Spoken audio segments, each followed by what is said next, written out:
Hello बच्चों, welcome back to GK study corner Hindi.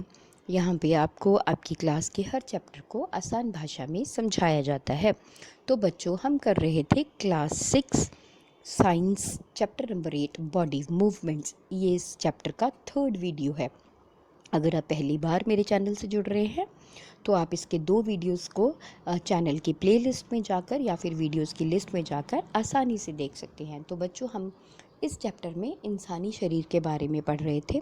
अलग अलग जॉइंट्स के बारे में हम लोग पढ़ चुके हैं जो हमारी बॉडी में है। इसके अलावा हम लोग इंसान के शारीरिक ढांचे मतलब स्केलेटन के बारे में आसानी से पढ़ चुके हैं कि किस तरह से जो हमारा शरीर है उसमें अलग अलग हड्डियाँ होती हैं और वो किस तरह से पूरी होकर हमारे शरीर के ढांचे को बनाती हैं।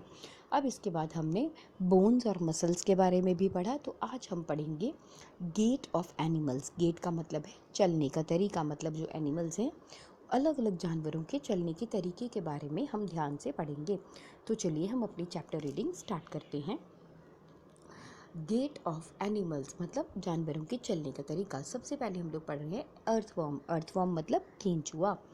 Observe an earthworm moving on a soil in a garden मतलब जब भी आप बाग में जाएं तो वहाँ पे केंचुए को चलते हुए देखिए। Generally lift it and place it on a piece of blotting और फिल्टर पेपर। आप उसे प्यार से उठाएं और उठाकर एक ब्लॉटिंग या फिल्टर पेपर पे रखें। ऑब्जर्व इट्स मूवमेंट, उसे हिलते हुए देखिए। Then place it on a smooth glass plate और एनी स्लिपरी सरफेस। अब इसके बाद उसे आप किसी कांच की प्लेट पे या फिर किसी फिसलने वाली चीज़ पे रखें। ऑब्जर्व इट्स मूवमेंट नाउ, अब आप उसकी गतिविधियों को ध्यान से देखें, उसकी हलचल को ध्यान से देखिए। Is it different from that on the paper, क्या ये उस पेपर पे जब उसे रखा गया था उससे अलग नहीं है। In which of the above two surfaces do you find the earthworm is able to move easily. अब आपको क्या लगता है कि इन दोनों तलों में से मतलब पेपर के ऊपर या फिर कांच के ऊपर इनमें से जो अर्थवॉर्म है, जो केंचुआ है, वो आसानी से किस पे ज़्यादा बढ़िया तरीके से चला होगा। The body of earthworm is made up of many rings joint end to end. मतलब जो हमारा केंचुआ होता है उसका जो शरीर होता है बहुत छोटे छोटे रिंग मतलब गोले, अलग छोटे छोटे जो रिंग होते हैं वो उनके एक सिरे से, हर एक जो रिंग होता है वो दूसरे से एक सिरे पे जुड़ा होता है।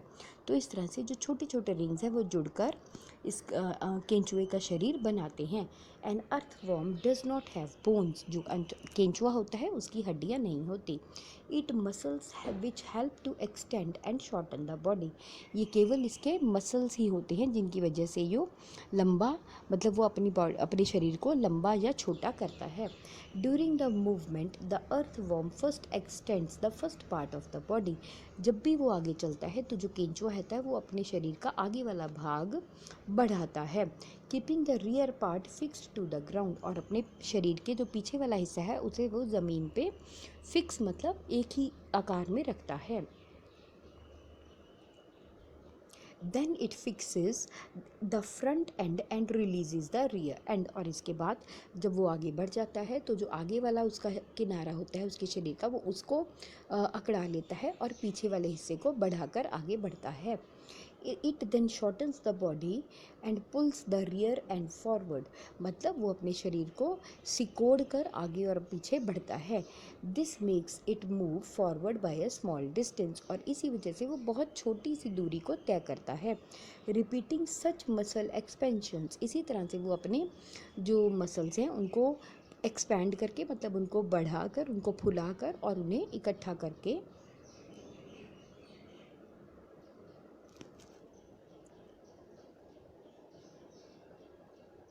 Using some muscles expansion and contractions, मतलब इसी तरह से वो अपने मसल्स को फैलाते हुए और सिकोड़ते हुए। The earthworm can move through soil, वो मिट्टी के बीच में चलता है। Its body secretes a slimy substance to help the movement, और इसी तरह से इसका जो शरीर था वो फिसलने वाला एक तरल भी छोड़ती है जिसकी वजह से वो आगे बढ़ता है। How does it fix parts of its body to the ground. अब सोचने की बात है कि वो ज़मीन पे अपने शरीर को कैसे पकड़ बनाता होगा। Under its body it has a large number of tiny bristles projecting out, मतलब उसके शरीर के नीचे वाले हिस्से में बहुत से छोटे छोटे बालों जैसे संरचनाएं होती हैं। The bristles are connected with the muscles, और ये जो ब्रिसल्स होते हैं, ये जो बाल होते हैं, ये आगे मसल्स के साथ जुड़े होते हैं। The bristles help to get a good grip on the ground, इन्हीं बालों की सहायता से वो ज़मीन पे अपनी अच्छी पकड़ बनाता है। The earthworm actually Yeats it's way through the soil, मतलब जो केंचुआ होता है वो असल में रास्ते के मिट्टी के बीच में से अपना रास्ता खाता हुआ जाता है। Its body then throws away the undigested part of the material that it eats. अब इसके बाद जो उसका शरीर होता है, उसकी जो बॉडी होती है, वो जो मिट्टी वो नहीं खा पाता, या मिट्टी वो नहीं हजम कर पाता, उसको वो आगे निकाल कर बाद में फेंक देती है।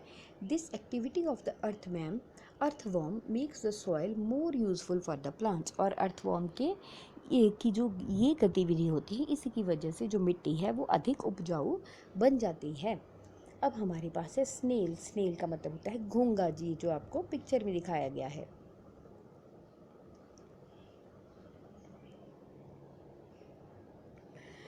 Observe a snail in your garden और इन फील्ड, मतलब आप अपने घर के बगीचे में या फिर खेतों में एक घोंघे को ध्यान से देखिए। Have you seen the rounded structure it carries on it's back, कभी आपने उसके शरीर पे ये जो गोल गोल होता है, ये उसने देखा है, जो वो अपनी पीठ पे उठाकर घूमता है। This is called a shell, इसे शेल कहा जाता है। And it is the outer skeleton of the snail, और ये जो घोंघा होता है उसका उसके शरीर का बाहरी ढांचा होता है। But it is not made of bones, परंतु ये हड्डियों का नहीं बना होता। A shell is a single unit and does not help in moving from place to place, मतलब ये जो शेल होता है, ये जो हड्डियों का ढांचा लगा होता है उसका, ये एक ही टुकड़ा है, और ये किसी भी तरह से उस घोंघे को आगे बढ़ने में या हिलने डुलने में सहायता नहीं करता। It has to be dragged alone, केवल घोंघा इसे अपने साथ घसीटते हुए ले जाता है।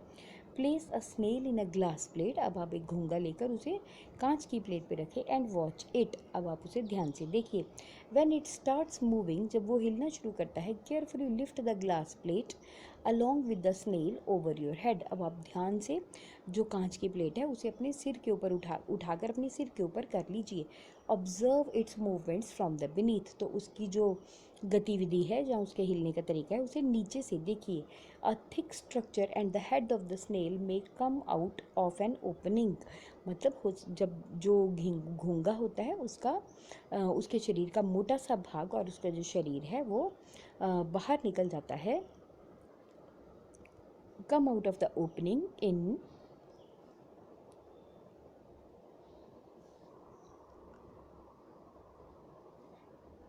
इन द शेल, मतलब जब भी वो आगे बढ़ता है तो उसका जो शरीर का आगे वाला मोटा भाग है और उसका सिर, वो शेल में से, उस ढांचे में से बाहर निकल आता है। The thick structure is it's foot, जो वो उसके शरीर का मोटा भाग होता है, वो उसके पैर होते हैं, मेड ऑफ स्ट्रॉन्ग मसल्स, जो कि बड़े शक्तिशाली मसल्स के बने होते हैं। Now carefully tilt the glass plate, अब आप उस जो आपने कांच की प्लेट ली है उसे थोड़ा सा टेढ़ा कर दें। The wavy motion of the foot can be seen, तो जो उसके पैर हैं उनके हिलने की मूवमेंट आप देख पाएंगे। Is the movement of the snail slow और fast as compare to the earthworm, क्या इसके जो हिलने का तरीका है, घोंघे का तरीका, वो केंचुए के मुकाबले अधिक तेज़ है या स्लो है। अब इसके बाद हम पढ़ेंगे कॉकरोच। कॉकरोच के बारे में पढ़ते हैं। ऑब्जर्व अ कॉकरोच, आप एक कॉकरोच को ध्यान से देखिए। Cockroach walk and climb as well as fly in the air, जो कॉकरोच होते हैं ये चलते भी हैं, ऊपर दीवारों पे चढ़ भी जाते हैं, और इसके अलावा हवा में उड़ भी लेते हैं। They have 3 pairs of leg, उनके 3 जोड़े होते, 3 not 3 legs, it is 3 pairs, मतलब उनके पास टांगों के 3 जोड़े होते हैं। दीज हेल्प इन वॉकिंग, यही उन्हें चलने में सहायता करती है। The body is covered with the harder outer skeleton, अब उसका जो शरीर होता है वो एक बाहरी ढांचे से ढका होता है। This outer skeleton is made up of number of plates joint together, ये जो उसके शरीर का बाहरी ढांचा होता है ये बहुत सी प्लेट्स के जुड़ने से बनता है। And that permits some movement, और इसी की वजह से जो कॉकरोच है वो हिलडुल पाता है या आगे बढ़ पाता है। There are 2 pair of wings attached to the body behind the head, तो जो कॉकरोच होता है उसके शरीर में सिर के नीचे 2 जोड़े, मतलब 2 पेयर्स, अगेन 2 पेयर्स मतलब 4 विंग्स उसके दो जोड़े पंखों के होते हैं जो शरीर के नीचे जुड़े होते हैं। The cockroach have distinct muscles, जो कॉकरोच होते हैं इनकी जो मसल्स होती हैं वो थोड़ी अलग होती हैं। Those near the legs move the legs for the walking, और उनकी जो टांगों के पास मसल्स होती हैं वो हेल्प करती हैं उन्हें चलने के लिए। The body muscles move the wings when the cockroach flies, और जो उसके शरीर की मसल्स होती हैं जब कॉकरोच उड़ता है तो वो उसको पंख हिलाने में मदद करती हैं। अब हम पढ़ते हैं बर्ड्स मतलब पक्षियों के बारे में। Birds fly in the air and walk in on the ground, जो पंछी होते हैं वो हवा में उड़ते हैं और ज़मीन पे चलते भी हैं। Some birds like ducks and swans also swim in water, और कुछ ऐसे पंछी भी होते हैं जैसे कि बतख हुई या फिर हंस हुए, वो पानी में तैरते भी हैं। The birds can fly because their bodies are well suited for flying. अब जो पंछी होते हैं वो इसलिए उड़ पाते हैं क्योंकि उनका शरीर ही उड़ने के लिए बना होता है। देयर बोन्स आर हॉलो, उनकी हड्डियाँ खाली होती हैं, एंड लाइट, और हल्की होती हैं।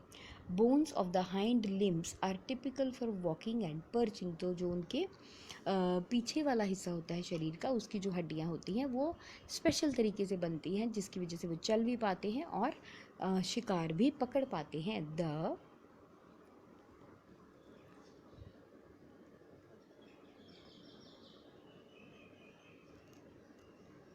The bony parts of the four limbs are modified at wings, जो उनके शरीर का आगे वाला हिस्सा होता है उनकी जो हड्डियाँ होती हैं वो एक तरह से बढ़कर पंख बनाती हैं। The shoulder bones are strong, उनके कंधों की जो हड्डियाँ होती हैं वो बहुत स्ट्रॉन्ग, बहुत मजबूत होती हैं। The breast bones are modified to hold the muscle of flight, उनकी जो छाती की हड्डियाँ होती है वो इस तरह से बनी होती हैं कि वो उड़ने के लिए उड़ने के लिए जिन मांसपेशियों की ज़रूरत होती है वो उन्हें अच्छे से पकड़ पाएँ।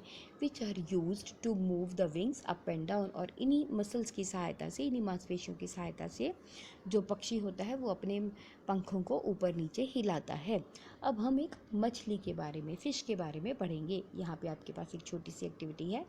मेक अ पेपर बोट, एक कागज़ की बोट बनाएं, कागज़ की कश्ती बनाएं। पुट इट इन वाटर, उसे पानी में डालें, and push it with one narrow and Poynting forward. अब आप उसे एक तंग मतलब उसका जो एक तंग सिरा है वहाँ से उसे आगे धकेले। Did it go into the water easily, क्या वो आसानी से पानी में चली जाएगी। Now hold the boat sideways and push it into the water. अब आप उसे दूसरी तरफ से पकड़ें और उसे चौड़ी तरफ से पानी में धकेलने की कोशिश करें। From the broad side, are you able to make the boat move in the water when you push it from this side. अब जब आप उसे चौड़ी तरफ से धकेलते हैं, क्या आप उसे धकेलने में कामयाब होते हैं।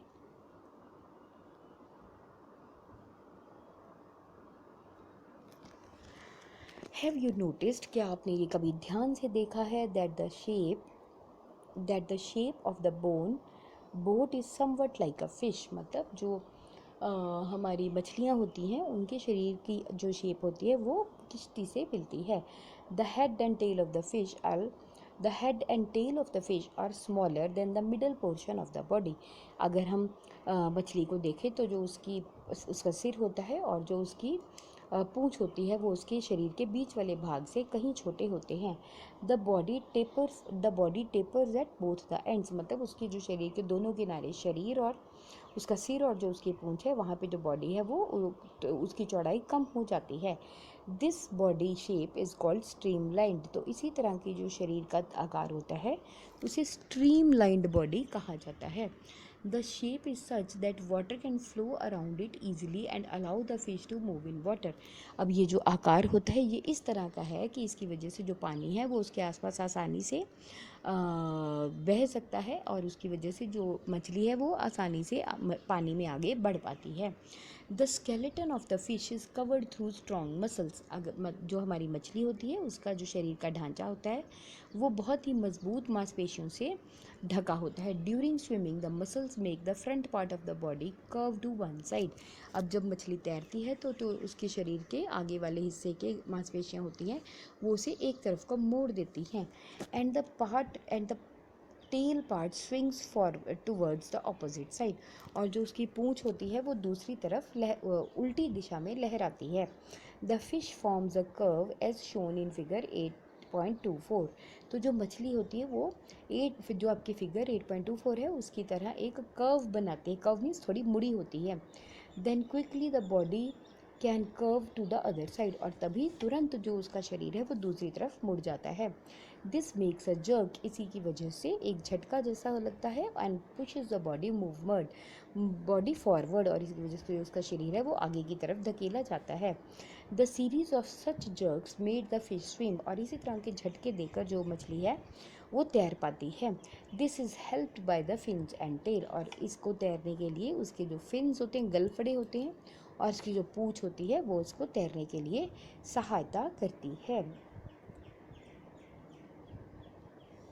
Fish also have other fins on their body which may help to keep the balance of the body।